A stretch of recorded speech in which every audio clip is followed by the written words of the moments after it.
બધા એવું વિચાર કરે કે સંતાન હોય એ જ સારું, એ વાત ખોટી છે. સંતાન ના હોય, ઘણા બધા એવું પણ કહે છે કે સંતાન ના હોય એને મુક્તિ નથી મળતી. તદ્દન આ પાયા વગરની વાત છે સાહેબ. તો હું હનુમાનજીને મોક્ષ નહીં મળે? વ્યાસજીને મોક્ષ નહીં મળે?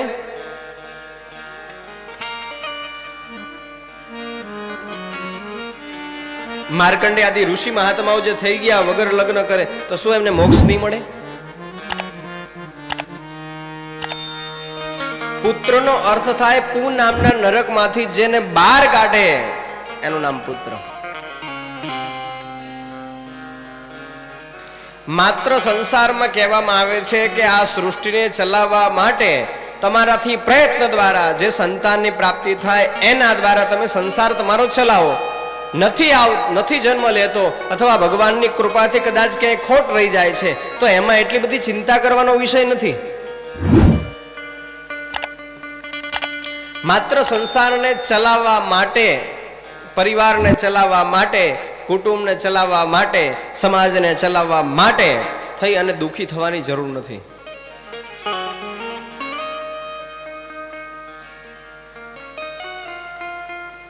માણસને પોતાના કર્મ અનુસાર જ ફળ મળે છે.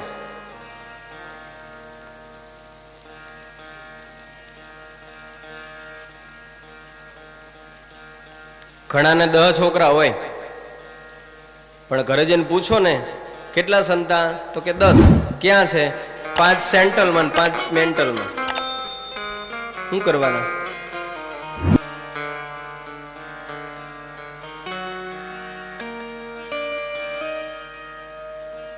સંતાન હોવું ના હોવું એ ઈશ્વરની કૃપાને આધીન છે. પણ કદાચ આપણાને પ્રાપ્ત ના થાય તો એમાં કોઈ સંશય કરવાની કે દુઃખી થવાની જરૂર નથી. એ પણ છે ને, ભગવાન જે પણ કરે છે ને મારી તમારી માટે એ શ્રેષ્ઠ જ કરે છે અને સારા માટે જ કરે છે. કારણ કે છે ને આપણે જે પણ કર્મ કરીએ ને એના 3 નિયમ છે. પહેલો નિયમ, આપણે કર્મ કરીએ અને ફળ મળી જાય, તરત ને તરત ફળ મળી જાય તો ભગવાનની કૃપા સમજવાની.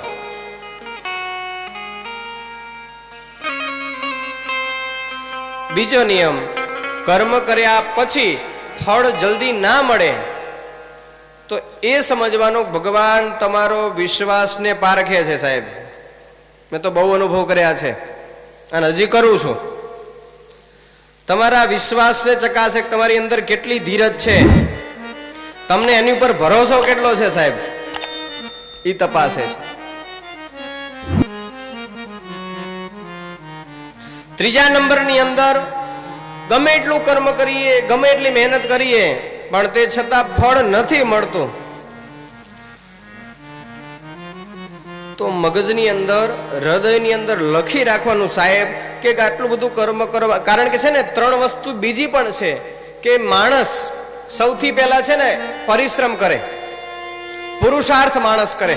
પુરુષાર્થ કરવાથી પણ ફળ ના મળે તો પ્રતીક્ષા કરે, અને પ્રતીક્ષા કરવા છતાં ફળ ના મળે તો ઈશ્વરને પ્રાર્થના કરે. સૌથી પહેલા માણસે તનતોડ મહેનત કરવી જોઈએ. જે ઈચ્છા ફળની છે એની પાછળ એને લાગી જવું જોઈએ, દિવસ રાત એક કરવા જોઈએ. અને એટલા માટે કહેવાય છે જે પરસેવે નાય એને લક્ષ્મી વરે. જે માણસ અતૂટ પ્રયત્ન કરે, સૌથી વધારે પરિશ્રમ કરે અને તે છતાં ફળ ના મળે તો એ વ્યક્તિએ એની પાછળ ભગવાનની સામે જોઈ અને એની રાહ જોવી જોઈએ. એટલે એને પ્રતીક્ષા કરવી જોઈએ. પ્રતીક્ષા કરવા છતાં પણ જો ફળ નથી મળતું તો ભગવાનને એને પ્રાર્થના કરવી જોઈએ.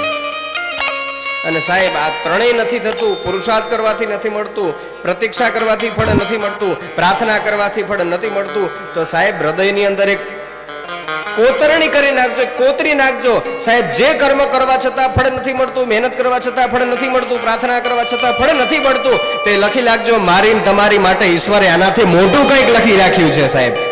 નાનું નહીં, મોટું. હું ને તમે જેટલું વિચારો છે ને ઈશ્વર એમ વિચારે છે કે આની માટે નાનું છે, હજી આના કરતા પણ મોટું હું એને આપીશ. માટે જે કરો ને, અને કહેવાય છે જે કરો ને શ્રેષ્ઠ જ કરવાનું. મારે ને તમારે ભગવાન પાસે માગવું શું પડે ને આપવું પડે.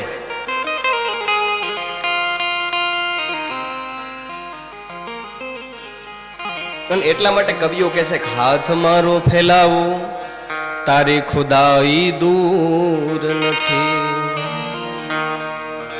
હું માંગુ ને તું આપે એ વાત મને મંજૂર નથી. હાથ મારા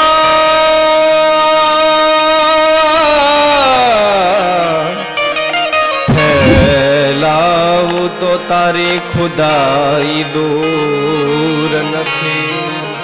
હું માંગુ ને તું આપે વાત મને મંજૂર નથી. એનો ભગત શું કહે છે?